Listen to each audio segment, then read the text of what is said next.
జరిగినాయి. ముందు మనం తేజ మార్కెటే తీసుకుందాం. ఈరోజు తేజ కాయలు సైజు తక్కువ ఉన్న కాయలు 10,000 కానించి మార్కెట్ జరుగుతుందండి.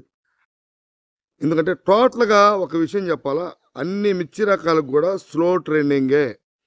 హడావుడిగా సేల్స్ అనేది లేదండి. ధరలు కూడా అట్లానే ఉంది. ఏదైనా క్వాలిటీ బట్టి మిర్చి ధర. క్వాలిటీ ఉన్న మిర్చి కోసం వ్యాపారస్తులు అడుగుతున్నారు, వెతుకుతున్నారు. క్వాలిటీ ఉన్న తక్కువ ఉన్న మిర్చి కొంచెం మార్కెట్ ధరలో తక్కువ ఉంటుంది, సేల్స్ తక్కువ ఉంది. నాకు ఈరోజు అట్లా అనిపించింది. తేజ మార్కెట్ చూసుకుంటే 10,000 కాడి నుంచి మీడియం క్వాలిటీలు, మీడియం బెస్ట్ క్వాలిటీ మార్కెట్లో ఎక్కువగా ఉన్నాయండి. మీడియం బెస్ట్లు. అది కూడా పండ్లున్న కాయలు, చల్లదనాలు సేల్స్ పెద్ద లేదు. ఒక సైజు తక్కువైనా డ్రై అంటే కండిషన్ ఉంటేనే సేల్స్ ఉంది. కానించి